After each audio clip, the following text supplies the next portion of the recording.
Right. Shivaram Reddy గారు మీతో వచ్చే ముందు పుల్లారావు గారితో పుల్లారావు గారు వెళ్ళిపోవాలంట. పుల్లారావు గారు కంక్లూజన్ ఇవ్వండి. సో మొత్తానికి శాంతి భద్రతలు లేవనేటువంటి ఒక ఎపిసోడ్ని తెర మీద తీసుకొచ్చి పెట్టుబడులు రాకుండా ఆపాలనేటువంటి కుట్ర జగన్మోహన్ రెడ్డి గారు పన్నారనేది ఇప్పుడు భాను ప్రకాష్ రెడ్డి గారు చేసిన వ్యాఖ్యలు ఎంతవరకు సమర్థించవచ్చు? అదే భాను ప్రకాష్ రెడ్డి గారు యంగ్ మ్యాన్ అయినా చాలా డిగ్నిఫైడ్ గా ఉంటాడు, ఆయన బిహేవ్ అవుతారు. So I take him seriously.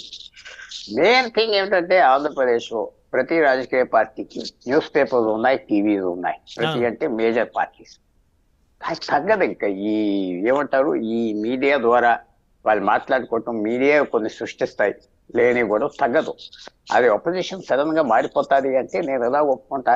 5 సంవత్సరాల క్రితం ఎలా చేశారు అంటే జగన్మోహన్ రెడ్డి గారు అన్ని మంచి చేశారు, ఏమంటలేదు. ఆయన డిఫెండ్ చేయడానికి వేణుగోపాల్ రెడ్డి గారు ఉన్నారు. మెయిన్ థింగ్ మనం తప్పకుండా ఆంధ్రప్రదేశ్ లో ruling party and opposition party కలిసి పనిచేయాలి. ఈ అబ్యూస్ ఆగాలి. ఇది ఎవరు ముందలు చేయాలి, ఎవరు గవర్నమెంట్ లో ఉన్నారో వాళ్ళు వెల్కమ్ చేయాలి, తప్పదు. లేనప్పుడు జగన్మోహన్ రెడ్డి గారు ముఖ్యమంత్రిగా ఉన్నప్పుడు ఆయన కూడా వెల్కమ్ చేసి పనిచేస్తే బాగుండదు ఆయనకని ఎప్పుడు అనేవాడు. ఇప్పుడు కూడా అదే చెప్తుందా. జగన్మోహన్ రెడ్డి గారిని ఒక ఎనిమిగా తీసుకోకుండా ఆయన కూడా ఇన్వాల్వ్ చేస్తే నష్టం ఏమి ఉండదు. ఇప్పుడు నుంచే ఆయన ఎనిమిగా మార్చేస్తే పరిస్థితి బాగోదు రాను రోజుల్లో. తప్పకుండా ఉన్న పార్టీస్ ఎవరైతే గవర్నమెంట్ లో ఉన్నారో వాళ్ళ హాస్టిలిటీ తగ్గించుకోవాలి. ఆంధ్రప్రదేశ్ ఏ రాష్ట్రంలో ఇలాంటి పరిస్థితి ఇండియాలో లేదు. కొద్దిగా తెలంగాణ కూడా అలాగ మారిపోతుందా అంటే అది విచారిస్తున్నాను. తెలుగు రాష్ట్రాలు తప్ప అన్ని రాష్ట్రాల్లో అపోజిషన్ లీడర్స్ గవర్నమెంట్ మాట్లాడుకుంటారు, కూర్చుంటారు, పర్సనల్ గా తీసుకోరు. మహారాష్ట్ర కూడా తీసుకొని అంత విశేషమైన రైవలరీ ఉన్న బీహార్ అయినా వాళ్ళు కలుస్తారు, మాట్లాడతారు, ఒకరి ఇంటికి వాళ్ళు వెళ్తారు. అది ఆంధ్రప్రదేశ్ లో లేదు. కాబట్టి తప్పకుండా ఇది ఒక మంచి అవకాశం ఈ కూటమికి, చంద్రబాబు నాయుడు గారి కూటమికి, జగన్మోహన్ రెడ్డి గారికి ప్లేస్ ఇవ్వాలి. నేను అలాంటి టైంలో జగన్మోహన్ రెడ్డి గారు కూడా పవన్ కళ్యాణ్కి చంద్రబాబు నాయుడుకి ప్లేస్ ఇవ్వాల్సింది ప్లేస్ ఇస్తే మంచిదని నేను భావిస్తున్నా. తప్పకుండా ఫ్యూచర్ లో ఒక ఎమ్మెల్యే గారు ఉన్నారు, అక్కడ ఎమ్మెల్సీ గారు ఉన్నారు, బీజేపీ నాయకులు ఉన్నారు. తప్పకుండా ఇది క్యారీ చేయాలి. ఇది తప్పకుండా ఎలాగా అదే ఆయన రాదండి ఈయన రాదంటే కుదరదు. ప్లేస్ ఇవ్వాలి అపోజిషన్. అంటే మీరు ముందర నాకు మర్యాద ఇస్తారా, నేను మీకు ముందర ఇవ్వాలా అంటే ఆ ప్రశ్నకి జవాబు లేదు. అంటే జగన్మోహన్ రెడ్డి గారిని గౌరవంగానే అసెంబ్లీలో ఆయన ఎంటర్ అయినప్పుడు గౌరవంగానే రిసీవ్ చేసుకున్నారు. అది గౌరవంగా చేయకపోతే ఇక్కడ గుద్దేస్తారా, కొట్టేస్తారా? అది కాదు. మరి ఎందుకు రావట్లేదు సార్? అసెంబ్లీకి రావాలి కదా గౌరవంగా. నేను ఫ్రాంక్ గా చెప్తున్నా, మీరు అడిగిన ప్రశ్నకి 1 మ్యాన్ షోగా రన్ చేసుకోకూడదు ఆంధ్రప్రదేశ్. అది బొలిశెట్టి గారు రామ్ ప్రకాష్ గారు కూటమి ప్రభుత్వం 1 మ్యాన్ షోగా రన్ చేస్తుందా? చేస్తే అది 1 మ్యాన్ షో రన్ చేస్తే తప్పకుండా మీకే బ్యాడ్ వస్తుంది. తప్పేంటి? లీడర్ ఆఫ్ ఆపోజిషన్ తీసుకెళ్లి ఢిల్లీతో ఆయనతో ఒక ఆల్ పార్టీ డెలిగేషన్ ఎన్నోసార్లు చెప్పాను, జగన్మోహన్ రెడ్డి గారు పిలవాల్సింది. తప్పేంటి? చంద్రబాబు నాయుడు సీనియర్ మ్యాన్, 50 సంవత్సరాల ఎక్స్పీరియన్స్, నువ్వు వెళ్ళి చేయబోయా అంటే ఏమైపోతుంది? అది మాత్రం తప్పకుండా నేను ఓపెన్ గా ఏదో మంచిగా ఐడియల్ గా ఏదో నైవ్గా బుర్రలేనోలాగా చెప్పట్లేదు. మంచి పాలిటిక్స్ ఏంటంటే మీరు అపోజిషన్ ని సరిగ్గా ట్రీట్ చేసి అతి గౌరవం ఇస్తే మీకే మంచి. అదేదో పెరిగిపోతాడు అనుకోరు. ఆ టైంలో జగన్మోహన్ రెడ్డి గారు కూడా అది చేయవలసి ఉన్నది అని నేను ఇప్పుడు కూడా చెప్తున్నాను. సో అది మాత్రం ఆ మార్పు నేను ఎక్కడో విన్నాను. పవన్ కళ్యాణ్ గారు అంటే నాకు ఆయన ఏదో మంచి ఫ్రెండ్ అనే అదేలా కాదు, ఇదే మంచి మాట అన్నాడు, అందరూ కలవాలి, మన కక్షలు లేవని చెప్పి అది ముందలు తీసుకెళ్ళి తప్పకుండా ఓడిపోయిన వ్యక్తిని అదేదో కాలిపోయాడు పనికిరానోడు అంటాం, దానికి నేను ఒప్పుకోను. ఎవరు ఓడిపోయినా 5 సంవత్సరాలకు ఒకసారి ఎన్నికలు వస్తా ఉంటాయి, గెలుస్తా ఉంటారు, ఓడిపోతే నాకు ఓట్లు అయిపోతే నేను మనిషి కాదా, నాకు వెలియం లేదా? అది మాత్రం తప్పకుండా నేను చాలా వాచ్ఫుల్ గా చూస్తున్నా. వాచ్ఫుల్ గా అంటే ఈ పద్ధతి ఏమన్నా మారిందా? చంద్రబాబు నాయుడు గారు experienced man, Pawan Kalyan intelligent man. How you treat Jaganmohan Reddy, how you behave with him, దాన్ని బట్టి అదే ఇందాక ఒక లాస్ట్ మాట చెప్తున్నా. మీరు టైం ఇచ్చినందుకు చాలా గ్రేట్. మీరు నాకు ముందర మర్యాద ఇస్తారా, నేను మీకు ముందర ఇవ్వాలా? దానికి ప్రశ్నకు నాకు జవాబు లేదు. థ్యాంక్ యూ సార్, ధన్యవాదాలు డిబేట్లు చేయనందుకు. రైట్, శివరామ్ రెడ్డి గారు, సో మొత్తానికి వైఎస్ఆర్ కాంగ్రెస్ పార్టీలో ఎవరో కూడా మీరు సైగ చేసినప్పటికీ రావడానికి అసలు ఎవరూ లేరు. జగన్మోహన్ రెడ్డి గారు ఆయనతో ఒక 2-3 తప్పితే అంటే ఆ విధంగా వచ్చేటువంటి పరిస్థితులు ఎవరో లేదు అని చెప్పేసి భాను ప్రకాష్ రెడ్డి గారు అంటున్నారు. సార్ ముందుగా శ్రీనివాస్ గారు మాట్లాడడం జరిగింది దోపిడీ ప్రభుత్వం అని. ఉమ్, అంటే స్కూల్ పిల్లలకి మంచి భోజనాలు పెట్టడం తప్ప, వాళ్ళకి మంచి ఫెసిలిటీస్ ఇవ్వడం తప్ప, ఈ రోజు పోర్ట్లు ఎన్నున్నా వస్తున్నాయి, 3 పోర్ట్లు వస్తున్నాయి, ఫిషర్ హార్బర్స్ వస్తున్నాయి, ఫిషింగ్ హార్బర్స్, అలాగే మళ్ళా మిగిలిన కార్యక్రమాలు 17 మెడికల్ కాలేజెస్ వచ్చినాయి, ఇండస్ట్రీస్ వచ్చినాయి. కానీ అవి చెప్పుకోలేకపోయినా తప్ప అవును, అది అభివృద్ధి వాస్తవం. అనేది జరగలేదు అనేది అవాస్తవం. ఈ రోజు ఇంకా ఇప్పుడు సూర్యప్రకాష్ దోపిడీ పరిస్థితి కాదు, అది దోపిడీ ప్రభుత్వం కాదు, ప్రజల ప్రభుత్వం. కాబట్టి ప్రజల డబ్బులు కరోనా వచ్చినప్పటికీ ఎలాంటి ఇబ్బంది లేకుండా ప్రతి వ్యక్తికి ప్రాణం ముఖ్యం కాబట్టి దాన్ని కాపాడడానికి ఎంతో ప్రయత్నం చేశాడు జగన్మోహన్ రెడ్డి గారు అన్నది జగమెరిగిన సత్యం. మేము దోమలపై యుద్ధం, దాని మీద యుద్ధం, అదే పోలవరం చూద్దాం రండి అని పోవడం లేదు. వేస్ట్ ఖర్చులు కాకోకుండా ఆయన ఉన్న దాంట్లోనే ఇంతమందికి మంచి చేయడం జరిగిందని శ్రీనివాస్ గారు చెప్తున్నా. అలాగే సూర్యప్రకాష్ రెడ్డి గారు, భానుప్రకాష్ రెడ్డి గారు. భానుప్రకాష్ రెడ్డి గారు సార్, భానుప్రకాష్ రెడ్డి గారు మీరు అంటున్నారు మేము గేట్ తెరిస్తే 3 తెరిస్తే అసలు ఉండేవాళ్ళు లేదండి. క్యాడర్ లీడర్లు పోయినంత మాత్రం క్యాడర్ పోరండి, అది గుర్తు పెట్టుకోండి. మీరేదో మీరు 2 సీట్లతో మొదట్లో వాజ్పేయి గారు, ఇంకొక ఆయన తెలంగాణ క్యాండిడేట్ తో పార్టీ ఆ రోజు ఉంది, బీజేపీ పోయింది, ఇంక లేదన్నారు. ఈ రోజు ఏ పరిస్థితిలో ఉన్నారండి? కాబట్టి మీరు ఆ భ్రమల నుండి పక్కకు పోండి, ఓపెన్ చేయండి గేట్లు ఓపెన్ చేయండి. ఒక లారీకి మొలకెత్తే విత్తనాలు 10 చాలండి, 100 బస్తాలు అవసరంలే. 10 మొలకెత్తే ఉన్నా పర్వాలేదు, కానీ దాని మీద ఉండే తుప్పిడి అంటాం మేము మామూలుగా, మీరేమంటారు తెలియదు మీ సైడ్, దాన్ని ఈ వరి పొట్టు తుప్పిడిగా ఇవన్నీ ఉంటాయి కదండి, పొట్టు లారీల నిండా ఉన్నా ప్రయోజనం లేదు. మొలకెత్తే విత్తనాలు 10 అయినా 20 అయినా చాలు. ఆయన ఒక్క పిలిపిస్తే, ఇప్పుడు మన భానుప్రకాష్ రెడ్డి గారు అంటున్నారు ఆయన ఒక్క ఇవ్వరండి ఏం చేస్తారని. ఆ భ్రమలో వాళ్ళని ఉండొద్దని చెప్తున్నాను. కార్యకర్తలు ఏం గాజులు వేసుకోలేరు, లీడర్లు పోయినంత మాత్రం తెరండి గేట్లు.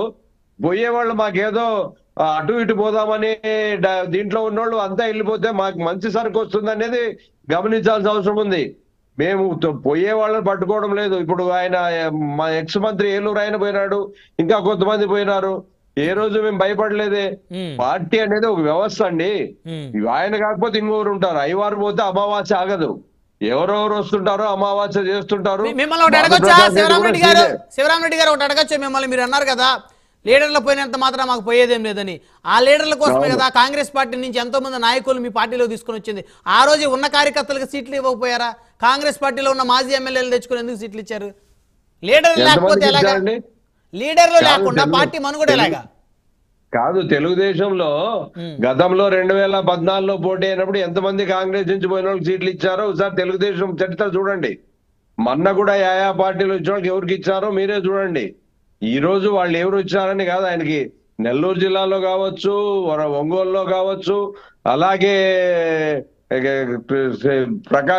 ప్రకాశం జిల్లాలో మరి ఎవరు కృష్ణదేవరాయలు గారు కావచ్చు, అలాగే బాలశౌరి గారు కావచ్చు అని రఘురామకృష్ణరాజు అంతా వీళ్ళంతా ఆ పార్టీలకు పోయిన వాళ్లే కదా, వైఎస్ఆర్ పార్టీ నుంచి పోయిన వాళ్లే కదా. కాంగ్రెస్ నుంచి వచ్చిన వాళ్ళు కదా సార్. బాలశౌరి గారు కాంగ్రెస్ నుంచి వైఎస్ఆర్ కాంగ్రెస్ కి వచ్చారు, వైఎస్ఆర్ కాంగ్రెస్ నుంచి జనసేనకి వెళ్ళారు.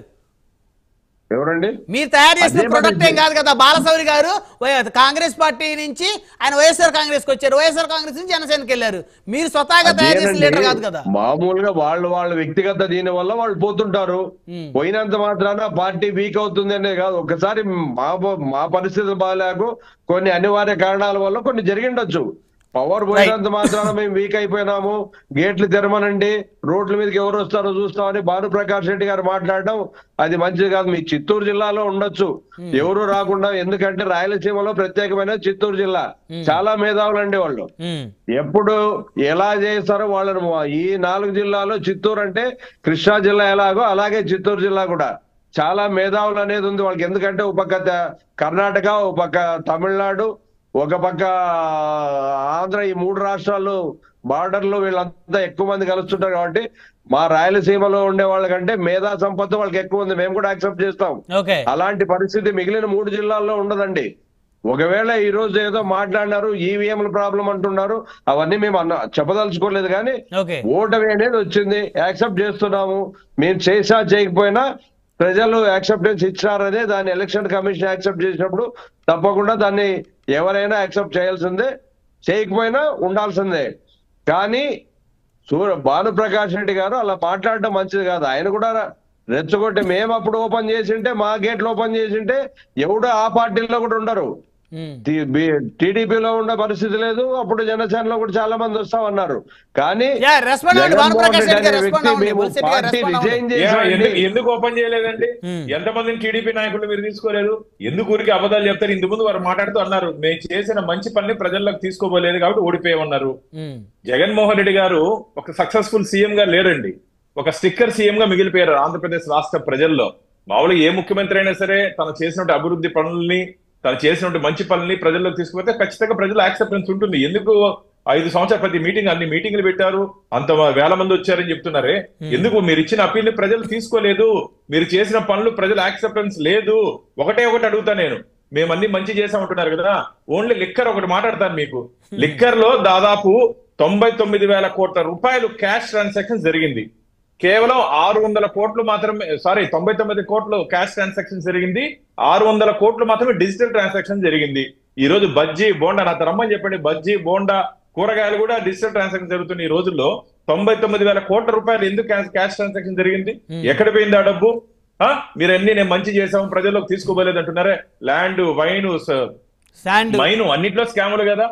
కాబట్టి ఒకటి నేను శివరామరెడ్డి గారికి చెప్తున్నా, మేమైతే రెచ్చగొట్టినట్టు మాట్లాడట్లే. మేము ఈ రోజు మా దృష్టి అంతా ఆంధ్రప్రదేశ్ అభివృద్ధి మీద పెట్టామే కానీ మా పార్టీ అభివృద్ధి చేసుకోవాలా, మేము పార్టీని బలపరచుకోవాలని చెప్పి మేము ముందుకు పోవట్లేదు. మా దృష్టి దాని మీద లేదు. జగన్మోహన్ రెడ్డి గారిని కూడా మేము ఒక శత్రువు చూడట్లే, ఒక రాజకీయ ప్రత్యర్థిగా చూస్తున్నాం. మీరు మమ్మల్ని అందరినీ శత్రువు చూస్తున్నారు. జగన్మోహన్ రెడ్డి గారు 5 సంవత్సరాల కాలంలో ఏ రోజైతే విధ్వంసంతో ప్రజా వేదికని ధ్వంసం చేసి తన పరిపాలన ముందుకు తీసుకుపోయారో ఆ రోజు నుంచి వారందరినీ ఒక విద్వేష ధోరణితో చూశారు. అమరావతిని కమ్మరావతిగా కనపడింది. ఒక సామాజిక వర్గాన్ని టార్గెట్ చేస్తూ మొత్తం వ్యవస్థనన్నిటిని నిర్వీర్యం చేశారు. మాకు పక్కనే అమర్రాజా బ్యాటరీస్ ఉంది తిరుపతిలో, దానికి పొల్యూషన్ పేరుతో దాన్ని ఇబ్బంది పెట్టారు.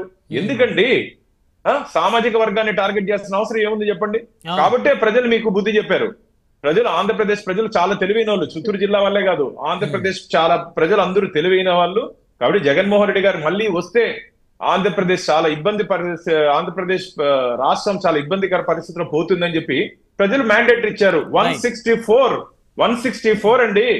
పవన్ కళ్యాణ్ గారు 2 అసెంబ్లీలో ఓడిపోయి striking rate 100%, 21 seats 21 and 2 MPs. Bharatiya Janata Party 10కి ఇస్తే 8 గెలిచాం ఎమ్మెల్యేలు, 8 అంటే ప్రజలు ఏ విధంగా మమ్మల్ని ఆదరించారో ఒకసారి గుర్తు తెచ్చుకోండి దయచేసి.